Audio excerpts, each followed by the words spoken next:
네, 닥터 국형입니다.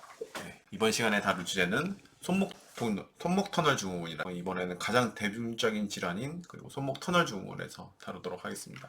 환자분들이 보통 호소하시는 게 보통 이쪽 부위인데 이쪽을 아파하지도 않으세요. 보통은 이쪽을 아파하지 않으시고 보통 어느 부위를 아파하시냐? 다음에 보시면 구글에서 이제 폰 사진인데 여기서 보면은 이렇게 파랗게 색칠된 데 있죠. 이 파랗게 색칠된 부분을 보통 저리거나 통증을 호소하게 됩니다. 이 통증을 호소하게 된 이유는 그 손목 터널에 대해서 지나가는 신경이 눌리게 되는데 이 지나가는 신경을 자세히 보면은 이 손목 한 가운데 메디안 너브라는 신경이 지나가게 됩니다. 이 신경이 지나가게 되는데 신경이 이 손목에 보면은 터널이 비슷하게 하나 있죠. 이 터널에 대해서 신경이 눌리게 됩니다. 어떤 계기로 해서 터널이 두꺼워지고 염증이 생겨서 두꺼워지면 이 터널이 좁아지게 되니까 신경이 자연적으로 눌리게 됨으로써 아까 제가 보여드렸던 이 부위를 지배하는 신경이 눌리게 돼서 이 부위에 통증을 호소하게 됩니다. 통증을 호소하게 되니까 환자분이 저리고 아프고 이렇게 되는데요.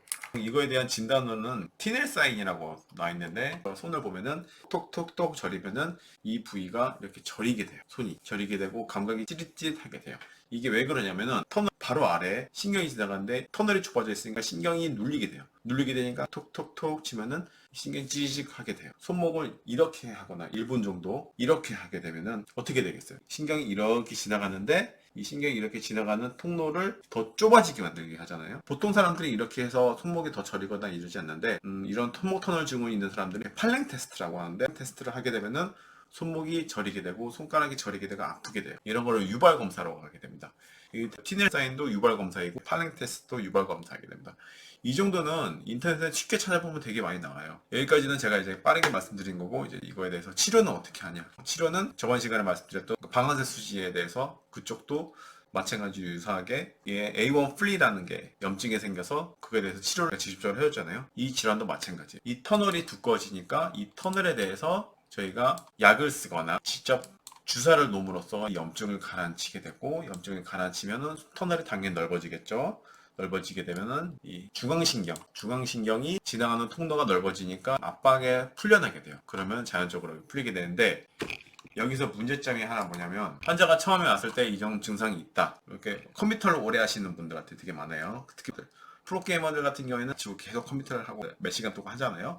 그렇게 되니까 손목이 자연스럽게 붓게 되고 터널이 점점 붓게 돼요. 이렇게 터널이 점점 붓게 되는데 여기에 다이렉트로 이제 스테로이드를 놓고 약제를 써서 염증을 가라앉혀서 되면 다행인데 이렇게 안 되는 경우도 있고 환자가 처음에 오자마자 딱 수술을 해야 되는 경우가 있어요. 그런 경우가 어떤 경우냐면 대표적인 예로 엄지손가락 근육이 하나 있는데요. 세나 머슬이라고 하는 근육이 있는데 이게 아트로피 말 그대로 위축이 완전히 이게 말라 비틀어져 위축된 상황이다. 여기에 힘이 잘 안 들어간다. 그런 상황에서는 저희가 무조건 수술을 하게 됩니다. 이게 뭘 뜻하냐면 이 신경이 지나가서 이쪽으로 근육을 지배하게 되는데 신경이 너무 오래 누르게 되면은 근육이 자극을 오랫동안 못 받기 때문에 근육이 위축돼 버려요. 근육이 위축된다는 얘기가 쪼그라든다는 얘기예요. 얘가 홀쭉해져요.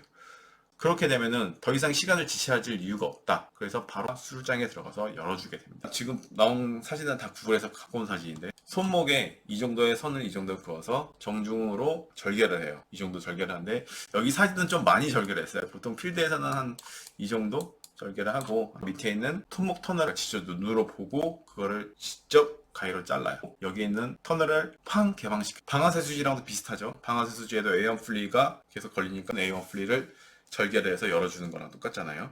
그렇게 됨으로써 이 눌리는 신경이 압박되는 거를 풀어주게 하는 거예요. 통로를 열어줌으로써 통증과 감각 저하를 호소되는 거를 풀어주게 됩니다. 물론 저희도 수술하기 싫어요. 근데 환자분들께서 너무 심하신 분들, 세나 머슬이라는 근육 쪽이 위축이 됐다 그러면은 보통 바로 열어주는 편입니다. 이렇게 손목 터널 증후군에서 얘기를 나눠봤는데요.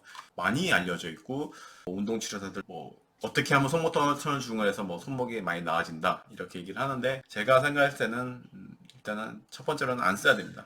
그리고 보편적으로 치료를 하더라도 안 쓰고 결국은 모든 질환이 많이 사용해서 나오게 되는 거라고 생각해요. 트리거 핑거도 방아쇠 수지도 마찬가지고 손목 터널 증후군도 마찬가지고 특히 컴퓨터 많이 하시는 분들한테 이런 질환이 많이 생기는 것처럼 그렇다고 봅니다. 오늘은 여기까지 설명하도록 하겠습니다. 이상으로 닥터 국형이었습니다. 궁금하신 사항이거나 알고 싶은 주제에 대해서 있으시면 언제든지 답변해 주시면 찾아뵙도록 하겠습니다. 끝까지 경청해 주셔서 감사합니다.